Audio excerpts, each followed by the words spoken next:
Okay, ipapakita ko pala sa inyo yung aking pagmamaneho, no? The way I drive. Dito lang po sa mga eskinita, malapit sa amin. So, lahat po ng mga intersection dito ay inaral ko din. Lalo na sa mga maliliit na mga eskinita, alam nyo naman, may nagpa-park sa gilid-gilid. Tapos, di ba, marami nang sasakyan nagpa-park sa gilid. Tapos, dadaan ka sa gitna, mahirap ka dadaan kasi minsan may opponent pa, may sasakyan na sasalubong sa'yo. Yan, ipapakita ko sa inyo. And ito naman, pag first timer ka at beginners ka talaga na driver sa mga ganitong sasakyan, lalo na yung sasakyan namin, ang gamit ko po ay SUV. 5-seater pa rin siya, pero malaki-laki siya. Compared sa mga Vios, Toyota na mga Vios, Toyota mga ganon, di ba yung 5-seater din, pero maliit lang, mababa. Ito sa amin kasi mas mataas siya, basta yun yung SUV type ang tawag nila doon. So, yun yung sasakyan namin na very convenient naman kasi tanaw mo lahat. Kahit na maliit ka, ang kagandahan talaga ng sasakyan na ganito, matataas mo pa yung upuan. Yun lang ang advantage doon. Tapos automatic din siya. Tapos ang gamit namin sasakyan diesel. So yung gasolina niya diesel. So mas mura siya. So makikita mo naman, sobrang ganda din dito sa Neyli. Marami ding mga matataas na mga building. So yun nga lang, ang mahirap lang, disadvantage doon, kapag may sasakyan ka talaga, siyempre mabagal ka lang. Kasi siyempre maraming dadaan, masikip. So dito, alam nyo naman yung area na to. Ito yung gilid dito, Ase na. So maraming magagandang konto dito banda sa Ase, na marami din mga Filipino dito na nagre-rent. So ito yung dinadaanan ko, hindi kasi siya peak hour o rush hour. Kaya okay pa, konti lang yung mga sasakyan. Tapos pinipili ko lang daanan yung mga eskinita din, para naman ay mas gamay ko yung pag-ikot-ikot, yung pagliko. Kasi kailangan nating makuha muna yung tamang kurba.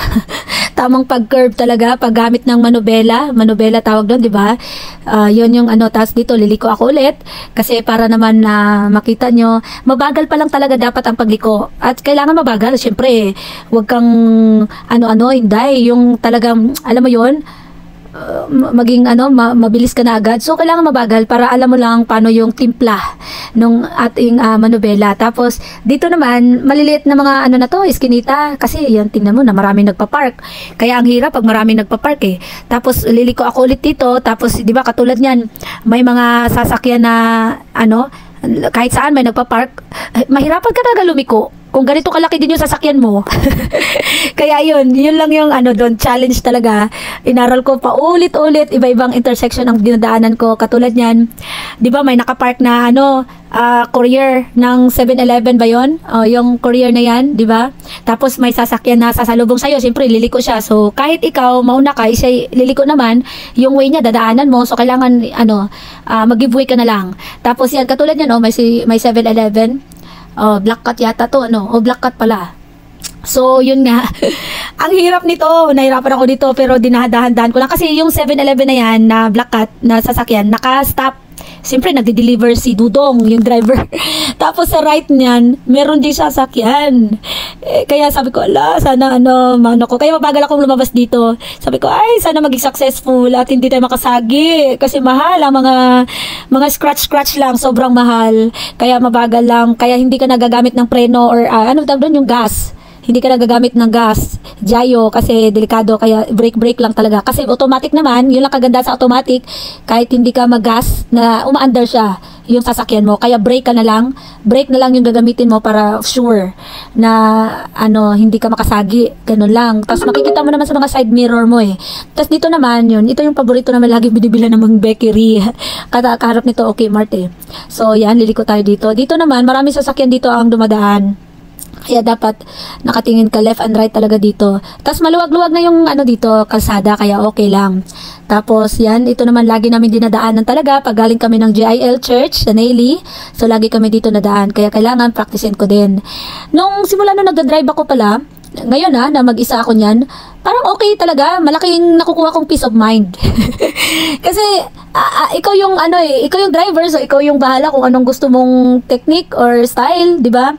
At saka yung sa pagliko kasi, ang asawa ko, ang style niya, yung pag niya sa manubela, masyadong madiin. Yung alam mo yung talagang to the max. Pero ako kasi dahan-dahan, kasi nangangapa ako eh. Kasi pag masyadong malaki yung pagliko, baka kasi hindi ko siya kontrolado, kaya dinadahan-dahan ko lang. Dito, maliit din to na eskinita. Pero lagi kami dito nadaan, lalo na pag nagmumotor ako. Kasi walang traffic light. So, mabilis ako dito dumaan pag nakamotor. Pero ito, nakasasakyan. Siyempre, nagtry lang ako. Para naman, kung may sakay ako, at least, hindi na ako kabado. Kasi nadaanan ko na or alam ko na.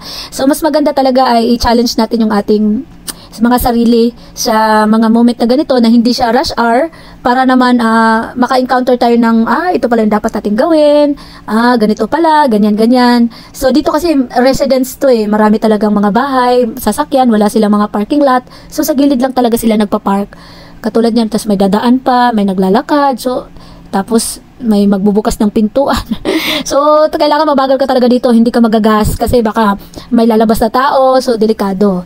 Pero dito, kaya pinakita ko, para lang aware kayo na minsan kailangan mong mag-undergo ng mga challenges talaga sa mga dadaanan mo. Itong pag-video ko talaga, ito na yung normal. Hindi ko na siya binilisan yung speed. Kasi pag editing naman sa pag-video natin, pwede mong bilisan Pero makikita mo dito sa pag-video ko, mabagal talaga. Because this is the way I drive. Okay? 20 kilometer, lang siya, 20 yung speed ko. Per kilometer bang tawag doon? Oo, 20 lang. Pero sa mga ganito kasing skinita, makikita mo sa mga kalsada, may nakasulat 30, mabagal lang talaga dapat. Kasi, hindi ka pwedeng magmabilis dyan, baka makalingat ka lang, hindi mo alam, di ba? Kasi may marami naglalakad, mga kung ano-anong mga tao na, kasi walking din yan way. So, kailangan talaga, mabagal lang yung speed mo.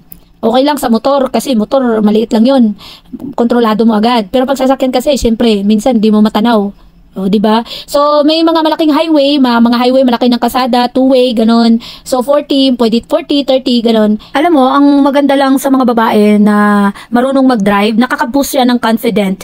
Tapos hindi ka lang yung aasa lang lagi sa mister mo. Alam mo, yung iba yung nakukuha mong confident talaga sa sarili. Okay, more videos to go. God bless everyone.